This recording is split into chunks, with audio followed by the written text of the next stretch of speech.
Hello friends, welcome to my channel success fibre classes. आप सब कैसे हैं? तो जैसा कि मैंने एचटेट टीजीटी साइंस की प्रिपरेशन सीरीज शुरू कर रखी है, तो इसमें हम मोस्ट इम्पोर्टेंट टॉपिक जिनसे हर बार एचटेट में क्वेश्चन पूछे जाते हैं वो कवर कर रहे हैं। तो मैंने इसमें केमिकल बॉन्डिंग टॉपिक शुरू कर रखा है, जिसकी हमारी 5 से 6 क्लास है वो हो चुकी है। अगर आपने वो वीडियो नहीं देखी है तो आप चैनल पर विजिट करके उन वीडियोस को देखिए। आज जो हमारा टॉपिक है ये है हाइब्रिडाइजेशन। ये जो टॉपिक है ये बहुत ही इंपॉर्टेंट टॉपिक है, इससे हर बार क्वेश्चन बनता ही बनता है। साथ में ये जो टॉपिक होता है बच्चों को समझ में भी बहुत कम आता है। तो आप आज इस वीडियो को देखिए तो आपको हाइब्रिडाइजेशन का हर एक कंसेप्ट अच्छे से क्लियर है वो हो जाएगा। तो सबसे पहले हम बात करते हैं हाइब्रिडाइजेशन होता क्या है। जैसा कि मैंने बोर्ड पर लिखा हुआ है, इसमें क्या होता है, एटॉमिक जो ऑर्बिटल्स होते हैं उनकी इंटरमिक्सिंग होती है, ठीक है। और इंटरमिक्सिंग होने के बाद क्या होता है, यहाँ पे नए ऑर्बिटल्स हैं वो बनते हैं। अब मैंने बोला था कि जब भी दो एटम कंबाइन होते हैं तो वहां से क्या होता है, एक मॉलिक्यूल बनता है। ये बात आप सब जानते हो, ठीक है। अब एटम्स के क्या होते हैं, एटॉमिक ऑर्बिटल है वो कंबाइन होते हैं। जैसे मान लो मैं यहाँ पे आपको एक एग्जांपल से समझाती हूँ। जैसे हमारे पास है मीथेन, यानी जिसका फॉर्मूला होता है CH4, तो हम इसका पढ़ेंगे हाइब्रिडाइजेशन। तो यहाँ पे कार्बन है, इसके जो मतलब एटॉमिक नंबर होता है वो कितना होता है, 6। तो एक एटम की इलेक्ट्रॉनिक कॉन्फ़िगरेशन क्या होती है, 1s2 2s2 2p2, ठीक है। और वैलेंस बॉन्ड थ्योरी क्या कहती है कि जब एटम पार्टिसिपेट करते हैं केमिकल कॉम्बिनेशन में तो उसके जो वैलेंस इलेक्ट्रॉन है वो पार्टिसिपेट है वो करते हैं। तो यहाँ पर वैलेंस इलेक्ट्रॉन कितने हो गए, यानी वैलेंस सेल तो हमारा क्या हो गया 2, और इसमें इलेक्ट्रॉन कितने हो गए, 2 s के अंदर है 2 p के अंदर, यानी 4 इसमें हो गए, ठीक है। बट यहाँ पे कार्बन के साथ में कितने हाइड्रोजन कंबाइन करने हैं हमें, 4। तो हम क्या करेंगे, यहाँ पर हम कार्बन का कराएंगे एक्साइटेशन, यानी कार्बन जो होगा इसमें अपने इलेक्ट्रॉन का एक्साइटेशन करेगा। यानी अगर मैं इसकी एक्साइटेड स्टेट की अगर बात करती हूँ तो जैसे यहाँ पर 2s में कितने इलेक्ट्रॉन है, 2, और p के अंदर कितने हैं हमारे, 1 और 2, ठीक है। तो यहाँ पर अभी हमारे पास में 2 ही इलेक्ट्रॉन अनपेयर्ड है, बट हमें 4 चाहिए क्योंकि हमें 4 हाइड्रोजन कंबाइन कराने हैं। तो यहाँ से क्या होगा, जो हमारा 2s वाला होगा वो अपना एक इलेक्ट्रॉन एक्साइट करा देगा, यानी जो अब हमारी कॉन्फ़िगरेशन बनेगी वो बनेगी, एक s के अंदर इलेक्ट्रॉन होगा, ठीक है, और 2 p के अंदर है, और एक जो s का एक्साइट होके आया वो हो गया, ठीक है। अब हमारे पास कितने हाइड्रोजन है, 4, और हमें पता है कि एक हाइड्रोजन में कॉन्फ़िगरेशन होती है 1s1, यानी इसमें एक अनपेयर्ड इलेक्ट्रॉन है, बट यहाँ पर 4 हाइड्रोजन है। तो यहाँ पर एक हाइड्रोजन कंबाइन होगा, यहाँ पर दूसरा हाइड्रोजन ओवरलैप करेगा, इधर तीसरा करेगा, इधर 4 करेगा। इस तरह से हमारी CH4 की शेप बनेगी, ठीक है। तो जैसे मैंने बोला कि यहाँ पे कार्बन है, ठीक है, तो इसके यहाँ से इसकी ऑर्बिटल्स होंगे। तो यहाँ पे हाइड्रोजन का क्या है, 1s, तो हाइड्रोजन का 1s यहाँ से कंबाइन करेगा, एक इधर करेगा 1s, एक इधर करेगा 1s, और एक इधर करेगा 1s, ठीक है। तो ये सारे हमारे किसके साथ कर रहे हैं, यहाँ पे 1s की किसके साथ हो रही है, 2s के साथ हो रही है, क्योंकि यहाँ पर ये क्या था, 2s। तो यहाँ पर जो हाइड्रोजन का 1s है ये कार्बन की 2s से कंबाइन हो रहा है।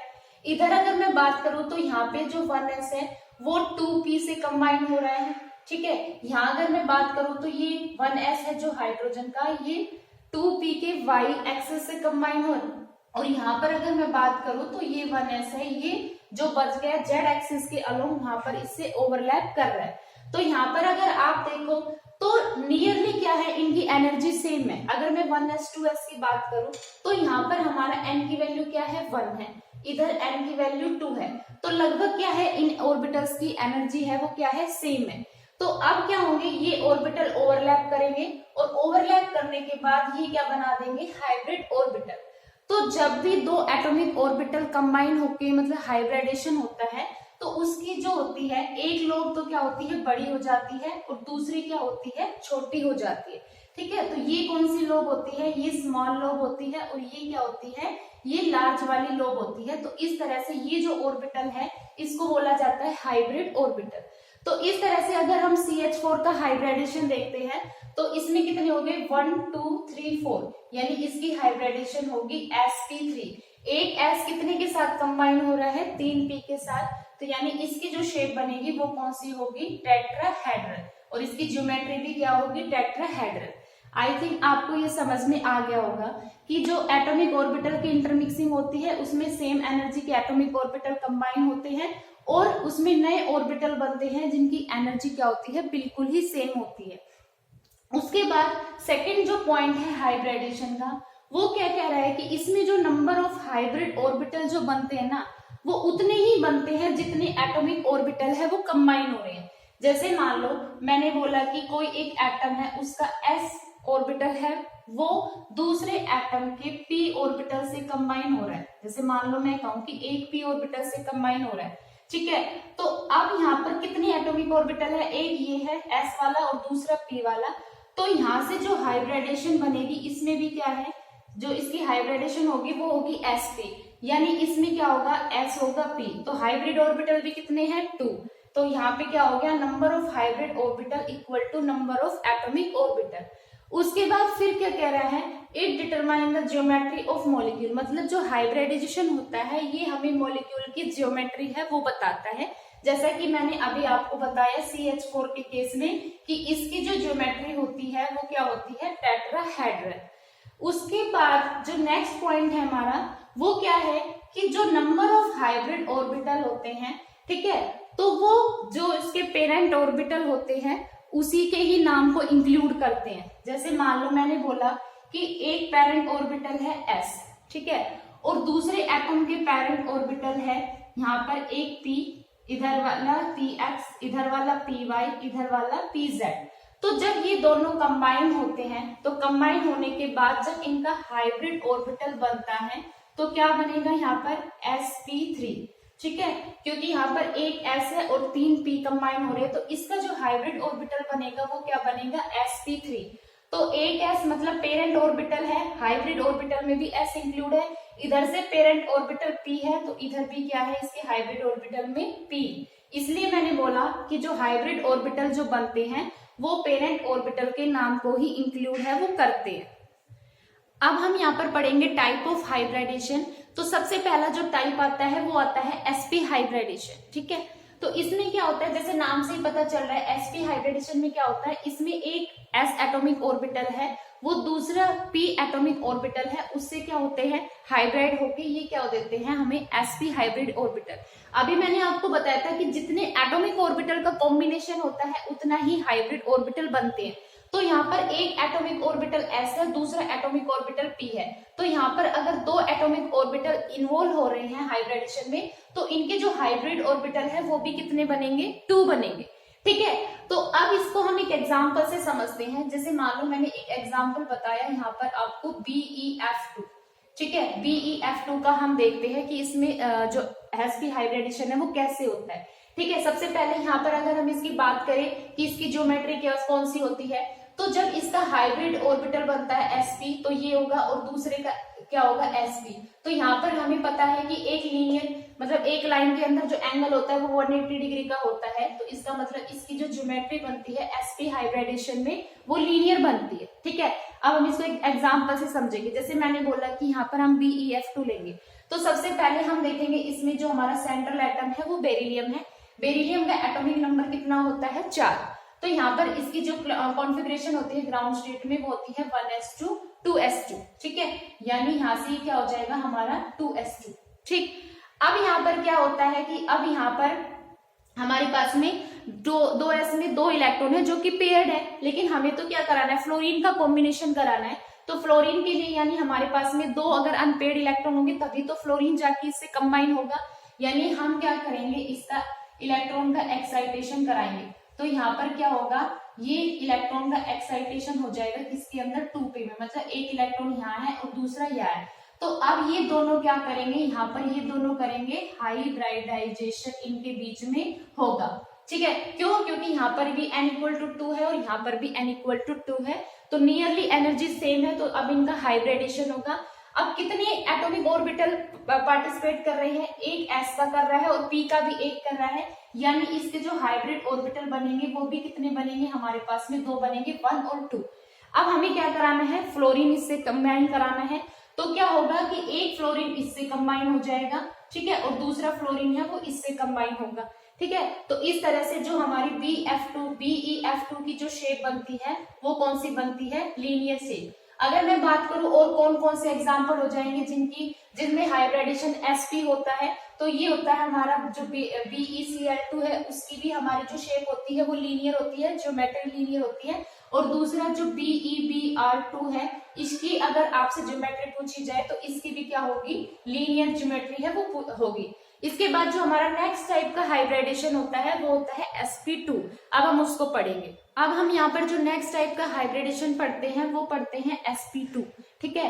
तो sp2 में क्या होता है, sp2 हाइब्रिडेशन में एक s एटॉमिक ऑर्बिटल है वो दो p के एटॉमिक ऑर्बिटल के साथ में कंबाइन होता है और हाइब्रिड होकर कितना देता है, ये 3sp2 हाइब्रिड ऑर्बिटल देता है। क्योंकि मैंने बताया कि जो नंबर ऑफ हाइब्रिड ऑर्बिटल होते हैं वो इक्वल होते हैं नंबर ऑफ एटॉमिक ऑर्बिटल, मतलब जितने एटॉमिक ऑर्बिटल कंबाइन होते हैं। अब यहाँ पे कितने एटॉमिक ऑर्बिटल कंबाइन हो रहे हैं, 1 2 3, तो दैट मीन्स यहाँ पर कितने इंक्लूड हो रहे हैं, एक s और 2 p, यानी यहाँ पर sp2 के 3 हाइब्रिड ऑर्बिटल है वो बनकर आते हैं, ठीक है। और अगर अब यहाँ पर इसकी अगर ज्योमेट्री पूछी जाए तो इसकी जो ज्योमेट्री होती है इसमें 120 डिग्री एंगल होता है, तो इसकी जो ज्योमेट्री बनती है वो बनती है ट्रायंगुलर प्लेनर, ठीक है।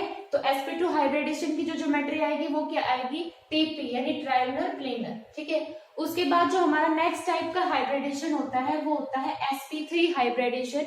तो इसमें क्या होता है, इसमें हमारा एक s एटॉमिक ऑर्बिटल है वो p के 3 एटॉमिक ऑर्बिटल के साथ कंबाइन होता है। और इस तरह से अब यहाँ पर देखो एक s और 3 p है, यानी टोटल कितने एटॉमिक ऑर्बिटल हो गए, 4 एटॉमिक ऑर्बिटल हो गए।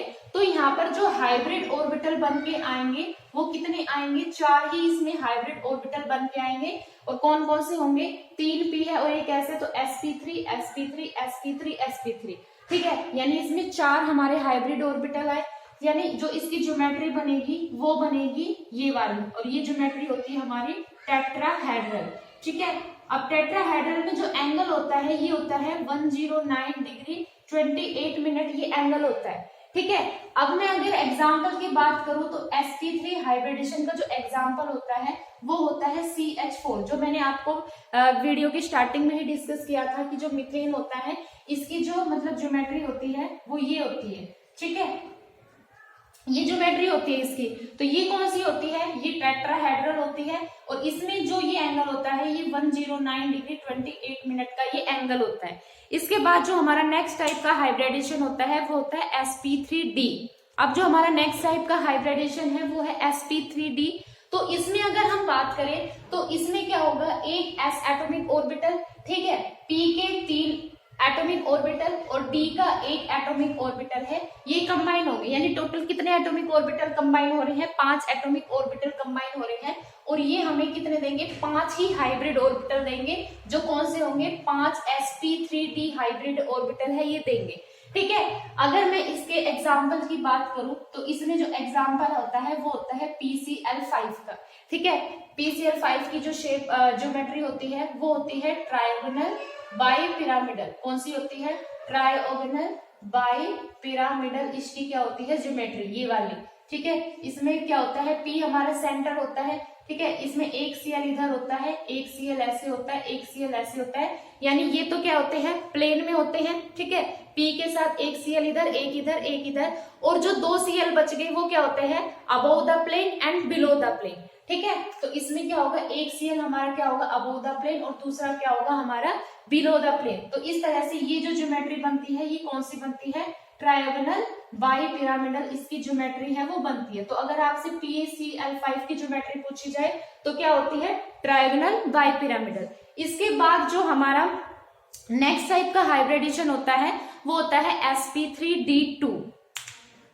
अब जो नेक्स्ट टाइप का हाइब्रिडेशन है वो है sp3d2, यानी इसमें क्या हो रहा है, एक s का एटॉमिक ऑर्बिटल कंबाइन हो रहा है। p की अगर मैं बात करूं तो p के 3 एटॉमिक ऑर्बिटल कंबाइन हो रहे हैं, और d के कितने हो रहे हैं, 2 एटॉमिक ऑर्बिटल है वो कंबाइन हो रहे हैं। और यहाँ पर टोटल कितने एटॉमिक ऑर्बिटल हो गए, 3 और 2 5 और 1 6, यानी इसमें टोटल 6 एटॉमिक ऑर्बिटल कंबाइन हो रहे हैं।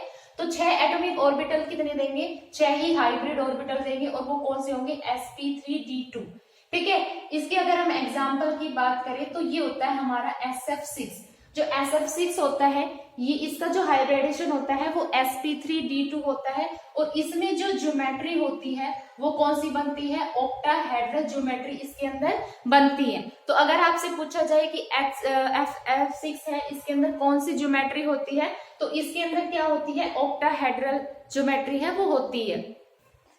इसके बाद जो हमारा हाइब्रिडेशन होता है नेक्स्ट वो होता है sp3d3। इसके अंदर ये हाइब्रिडेशन हमें पढ़ना है। तो इसमें क्या होता है, sp3 में इसमें s जो एटॉमिक ऑर्बिटल होता है उसका एक, p की अगर हम बात करें तो इसके 3 एटॉमिक ऑर्बिटल, और d की अगर हम बात करते हैं तो इसके कितने, 3 एटॉमिक ऑर्बिटल कंबाइन होते हैं। यानी यहाँ पर टोटल कितने एटॉमिक ऑर्बिटल कंबाइन होते हैं, 7 एटॉमिक ऑर्बिटल यहाँ पर कंबाइन होते हैं। तो जब ये हाइब्रिड करते हैं तो इसमें 7 ही हाइब्रिड ऑर्बिटल आते हैं, जो कौन से होंगे, sp3d3। अगर इसकी ज्योमेट्री की बात की जाए sp3d3 हाइब्रिडेशन में ज्योमेट्री कौन सी होती है, तो इसमें जो ज्योमेट्री होती है वो होती है पेंटागन बाई पिरामिडल। इसके अंदर ये ज्योमेट्री होती है, ठीक है। इसका अगर एग्जाम्पल देखें तो इसका जो एग्जाम्पल होता है वो होता है IF7 में जो ज्योमेट्री होती है वो पेंटागोनल बाई पिरामिडल होता है। इसमें क्या होता है, प्लेन में तो हमारा एक पेंटागन होता है, ठीक है, और उस पेंटागन तो प्लेन में होता है, और उसके अबोव द प्लेन और बिलो द प्लेन क्या होते हैं, इसमें 2 फ्लोरीन एटम है वो कंबाइन होते हैं। तो इस तरह से इसकी जो ज्योमेट्री बनती है वो पेंटागन बाई पिरामिडल होते हैं। इसके बाद ये तो था कन्वेंशनल मेथड। इसके बाद एक शॉर्ट मेथड होता है हाइब्रिड से निकालने का, एक फॉर्मूला होता है, आपको वो फॉर्मूला याद रखना पड़ता है, और उस फॉर्मूले से जो भी मॉलिक्यूल आपको दिया होता है उसमें हम हाइब्रिडेशन आसानी से पता है वो कर सकते हैं। तो चलिए अब चलते हैं उस फॉर्मूले पर। अब मैं आपको बताऊंगी हाइब्रिडेशन का एक फॉर्मूला, जो फॉर्मूला आपको लर्न होना चाहिए। आप इससे इजिली हाइब्रिडेशन पता कर सकते हैं, क्योंकि मैं यहाँ आपको केमिकल बॉन्डिंग बिल्कुल डेप्थ में नहीं पढ़ा रही हूँ। यहाँ पर हम केमिकल बॉन्डिंग को उतना ही पढ़ रहे हैं जितना एग्जाम के पॉइंट ऑफ व्यू से इम्पोर्टेंट है। तो एग्जाम के पॉइंट ऑफ व्यू से मैंने अभी जो आपको टाइप ऑफ हाइब्रिडेशन बताया था उसमें सिर्फ आपको इतना याद रखना है कि इस हाइब्रिडेशन में किस टाइप की ज्योमेट्री है वो फॉर्म होती है। ये वाला फॉर्मूला आपको याद रखना है, ये इंपॉर्टेंट है, क्योंकि यहाँ से आप इससे डायरेक्ट हाइब्रिडेशन है वो पता कर सकते हैं। तो ये जो फॉर्मूला होता है ये हमारा होता है Z equal to half into number of valence electron और central atom plus negative charge plus minus positive charge, और प्लस उसके साथ कितने number of monovalent atom attach है वो। अब मोनोवेलेंट एटम कौन से होंगे, जैसे हाइड्रोजन होगा, फ्लोरीन होगा, क्लोरीन होगा, ब्रोमीन होगा, ठीक है। तो ये फॉर्मूला क्या है, इंपॉर्टेंट है, ये आपको क्या करना है यहाँ पर याद रखना है, ठीक है।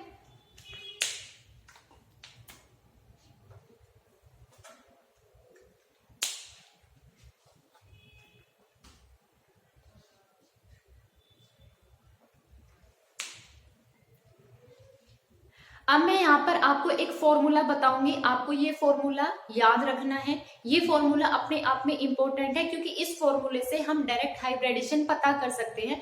क्योंकि एग्जाम के लिए हमें यहाँ पर सिर्फ मतलब इम्पोर्टेंट चीजें पढ़नी है, मैं आपको सिर्फ उतना ही करा रही हूँ जितना एग्जाम के पॉइंट ऑफ व्यू से इम्पोर्टेंट है। यहाँ पर आपको बिल्कुल ब्रीफ में, बिल्कुल डिटेल में जाके यहाँ पर नहीं पढ़ना है। तो हाइब्रिडेशन में क्या है कि आपको ये फॉर्मूला याद होना चाहिए जो कि इम्पोर्टेंट है। ये फॉर्मूला क्या होता है, Z इक्वल टू क्या होता है, half number of valence electron on central atom, ठीक है, plus negative charge minus positive charge कितना है उस मॉलिक्यूल में, plus number of monovalent atom. और कौन से monovalent atom, hydrogen, fluorine, chlorine, bromine, ये हमारे मोनोवेलेंट एटम होते हैं। तो ये होता है हमारा फॉर्मूला। तो इस फॉर्मूले से हम कैसे निकालते हैं हाइब्रिडेशन, जैसे मान लो मैंने एग्जाम्पल लिए हैं, 3 एग्जाम्पल लिए।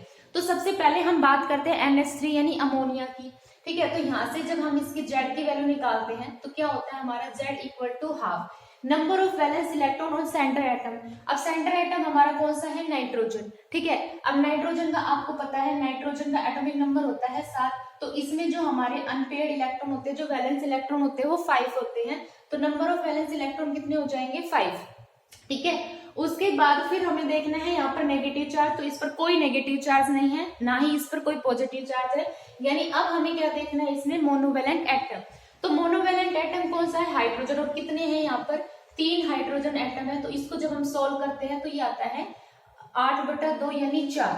अब 4 किसमें आता है, हमारा 4 होता है sp3 का, क्योंकि यहाँ से आप देखो कि एक s का और 3 p दोनों टोटल मिला के हमारे कितने बनते हैं 4 हाइब्रिड ऑर्बिटल।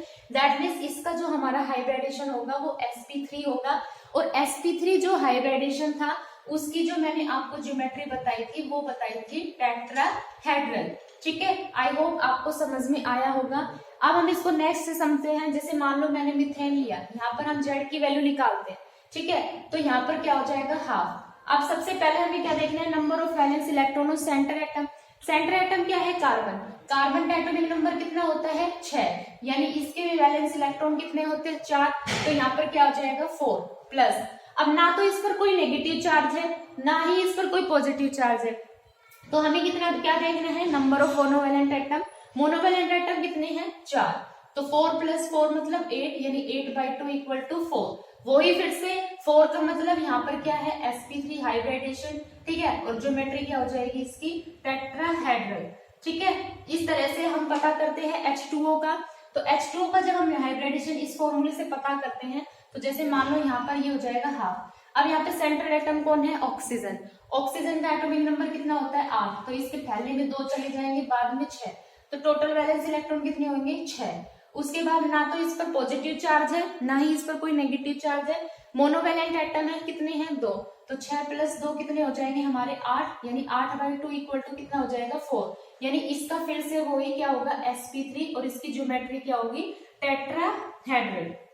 तो यहाँ पर हमने 3 मॉलिक्यूल लिए और तीनों की ज्योमेट्री टेट्राहेड्रल है वो आई। ठीक है, अब इन तीनों की जो ज्योमेट्री होती है वो टेट्राहेड्रल होती है, लेकिन तीनों के अंदर क्या होता है एंगल का डिफरेंस होता है। NH3 में एंगल अलग होता है, CH4 में एंगल अलग होता है और H2 है उसमें एंगल अलग होता है। यानी टेट्राहेड्रल ज्योमेट्री होते हुए भी इनके अंदर क्या होता है एंगल अलग अलग होते हैं। अब वो एंगल अलग अलग क्यों होते हैं ये हम समझेंगे वैलेंस सेल इलेक्ट्रॉन पेयर जो रिपल्शन थ्योरी है उससे, जिसको मैं कराऊंगी नेक्स्ट क्लास में, यानी जो अगली वीडियो आएगी उसमें हम valence shell electron pair repulsion करेंगे और फिर हमारा जो केमिकल बॉन्डिंग टॉपिक है वो बिल्कुल खत्म हो जाएगा। ठीक है, आई होप आज आपको ये वीडियो अच्छी लगी है। अगर वीडियो अच्छी लगी है तो मेरे को कमेंट में डाल दीजिएगा। ठीक है, और अगर आपको कोई डाउट है तो आप मेरे से पता कर लीजिएगा, मैं उसका रिप्लाई करने की पूरी कोशिश करूंगी। वीडियो अच्छी लगी है तो चैनल को ज्यादा से ज्यादा लाइक कीजिए, शेयर कीजिए, सब्सक्राइब कीजिए। जैसे ही हमारा केमिकल बॉन्डिंग टॉपिक खत्म होगा हम इसके जो TGT प्रीवियस ईयर क्वेश्चन है HDET में वो सॉल्व करेंगे। So thank you very much.